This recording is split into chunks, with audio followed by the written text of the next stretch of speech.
Yesu ashimwe bene data, ndabasuje mu izina rya Yesu. Imana y'amahoro ikomeze ibane namwe aho muherereye hose mu mpande enye z'isi. Imana ikomeze ibagirire neza kandi uburinzi bwayo bukomeze bubabeho. Tugeze muri wa mwanya mwiza wo kuba imbere y'Imana, tugiye gutangira dusenga. Data, mu izina rya Yesu turagushimye, turaguhimbaje, tugushimiye neza n'urukundo rwawe, tugushimiye uburinzi bwawe.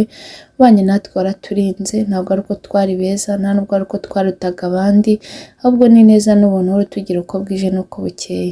Tugeze mu mwanya mwiza wo kuba imbere yawe, duciye bugufi washyirwa hejuru, twese utuboneze rwose, udukureho umugayo wose watugaragayeho, tubabarire ibyaha byacu. Kandi mwami, ukimara kutubabarira, tuguhaye karibu n'ikaze, ngwino ubane natwe mu ijambo ryawe, twemerere tubere impamba muri uru rugendo. Icyo twanze ni ukora ku mwanzi, duhagaritse imyuka mibi, duhagaritse ibyakiberanya, dutubiye umwuka wera kugira ngo azaganze ategeke mu ruhande rwacu, ntabe ari twe, ahubwo izina ryawe rishyirwe hejuru ubu n'iteka ryose, amen. Tugiye gusoma ijambo ry'Imana dusanga mu butumwa bwiza uko bwanditswe na Luka, ibice 18 ku murongo wa 9 kugera ku murongo wa 14.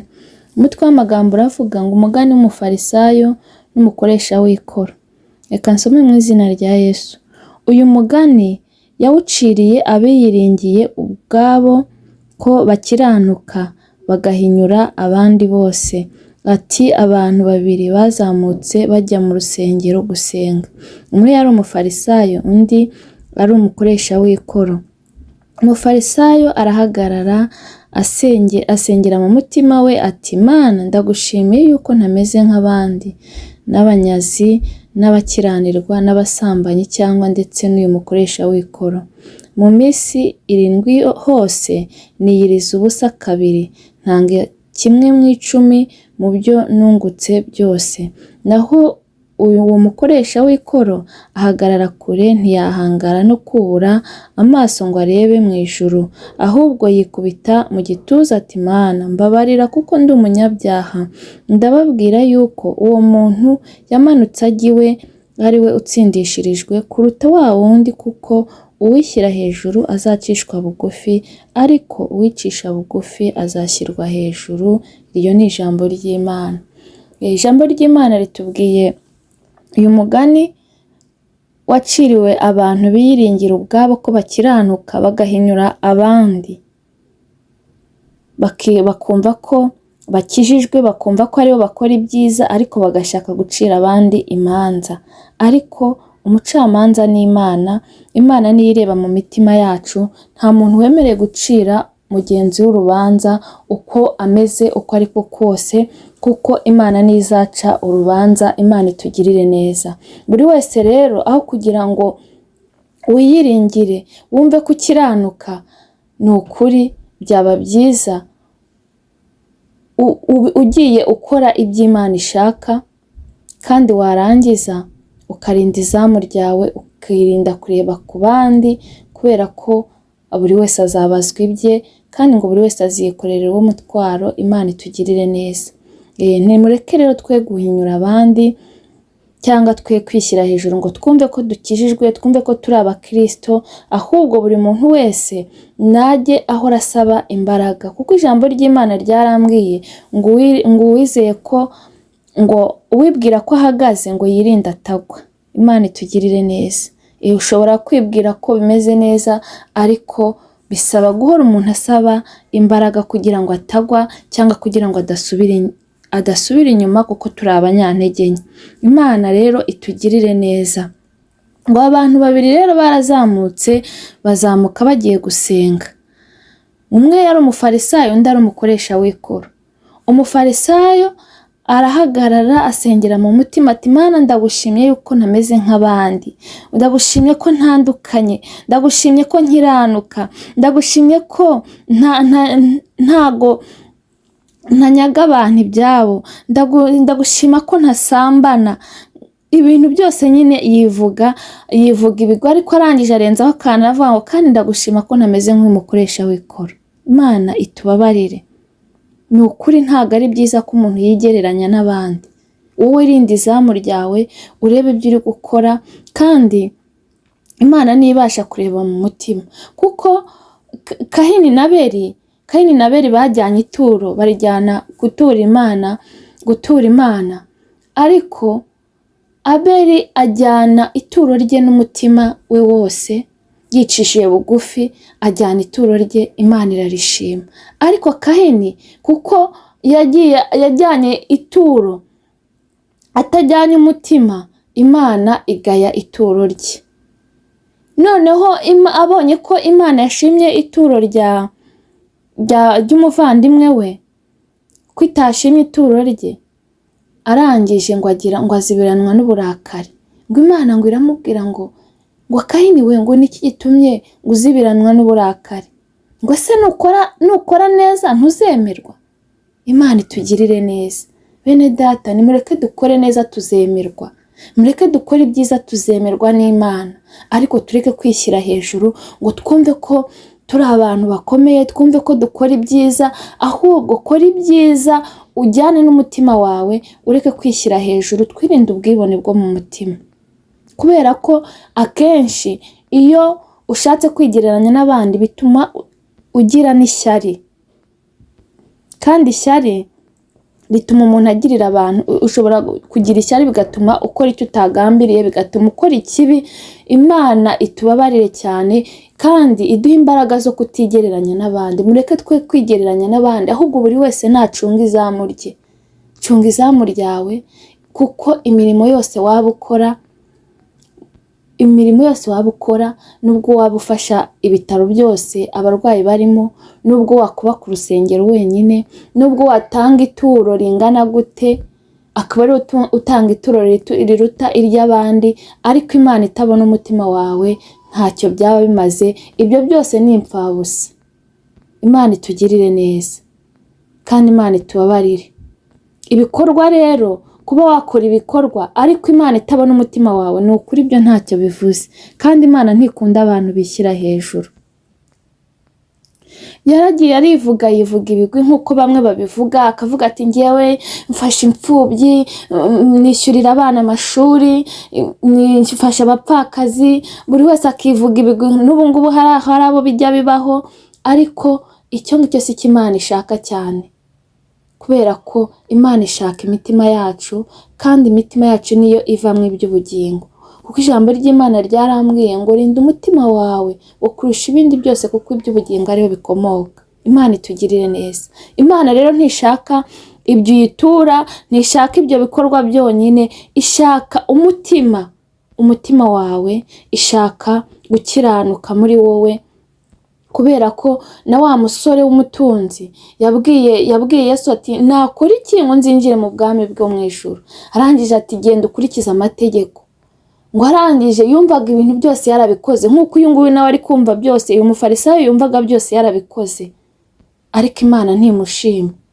Uwo mutunzi rero nawe yumvaga byose yarabikoze. Arangije aravuga ati amategeko narayakurikije. Ariko Yesu arangije aramubwira ngo igisigaye genda ugurisha ibyo utunze, ubundi ubigabanye abakene, ubundi uzunkurikire. Uyu mutunzi ngo yagiye arakaye. Ngo abigishwa barangije baravuga ngo ubwo bimeze bityo, nyine Yesu yakomeje abaganirira avuga ati kwinjira k'umutunzi mu ijuru abagenda baha ingero. Noneho ngo barangije baravuga ati uko bimeze bityo, ati ko twumva bitoroshye, ariko Yesu arababwira ngo bidashobokera abana b'abantu ku Mana birashoboka.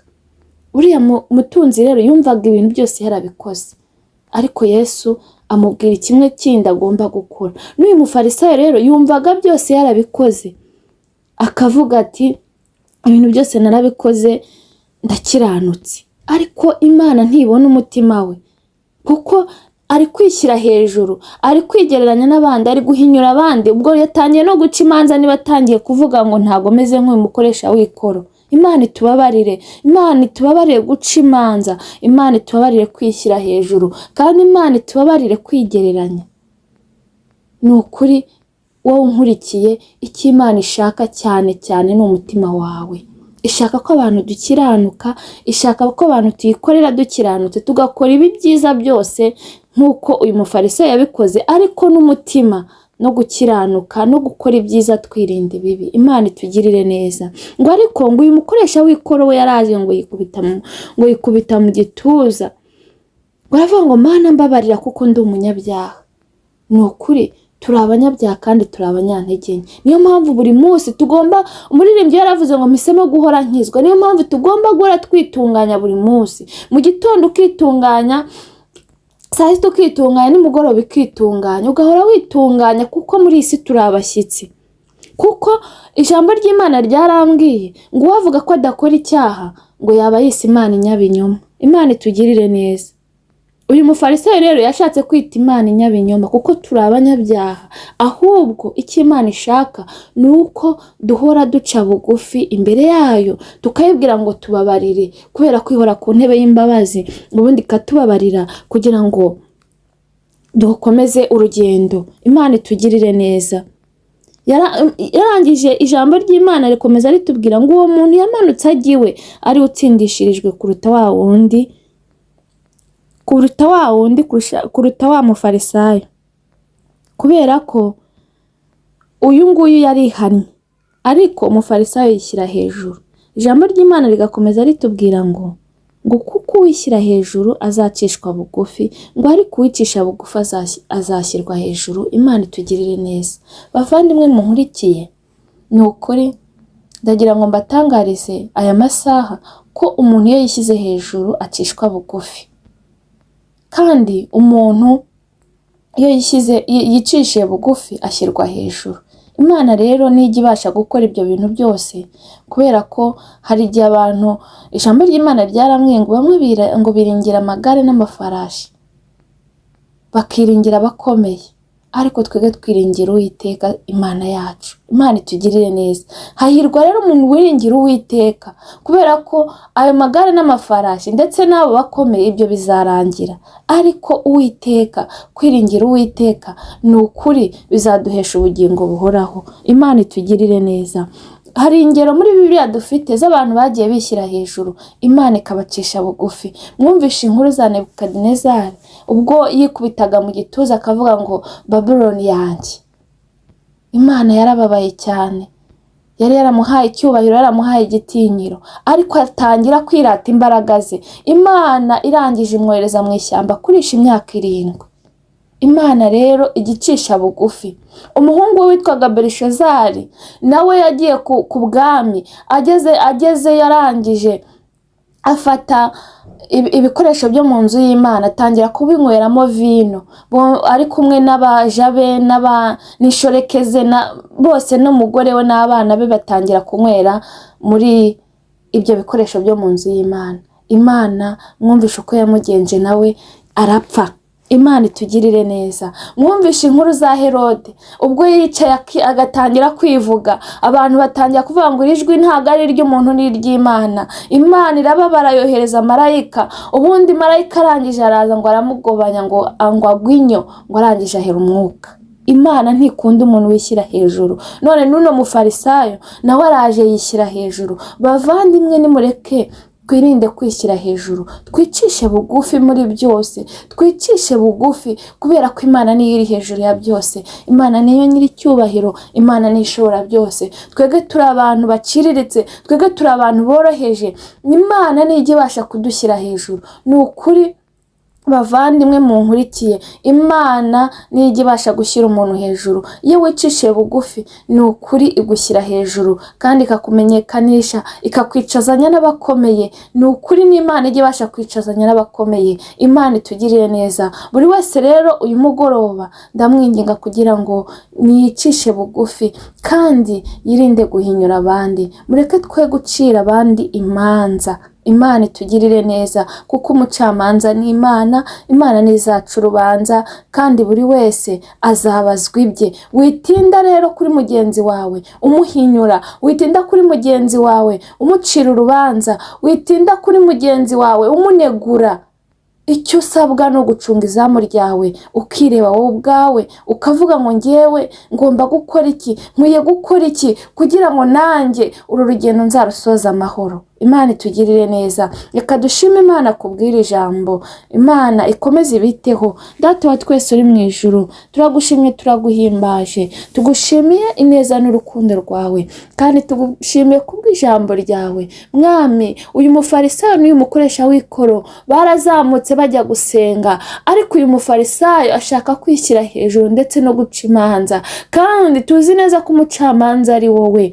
Mwami Imana, Mana igira neza, uyu mukoresha w'ikoro we yicishije bugufi asaba imbabazi kubw'ibyaha bye, kandi ijambo ryarambwiye ngo uvuga ko adakora icyaha ngo aba yise Imana inyabinyoma. Mwami tubabarire, tweze utuboneze rwose, aho twagaragayeho umugayo, aho twagaragaye twishyira hejuru, aho twagaragaye Mwami ducira abandi imanza, aho twagaragaye duhinyura abandi. Mana tweze utuboneze rwose. Ukimara kutubabarira turakwinginze kugira ngo natwe Mwami umugisha utanga uwuduhe mu izina rya Yesu Kristo, kandi uburinzi bwawe bukomeze bubane natwe, kandi ukomeze uduhe imbaraga rwose kugira ngo tubashe kugenda urugendo Mwami tuzarusoza amahoro. Mwami icyo twifuza ni ukuzagera iwawe amahoro. Mana nsengeye abarwayi bakize rwose, bakozeho ukuboko kwawe gukiza. Mwami turabizi urashoboye, uravuga bikaba, wategeka bigakomera. Mwami tegeka,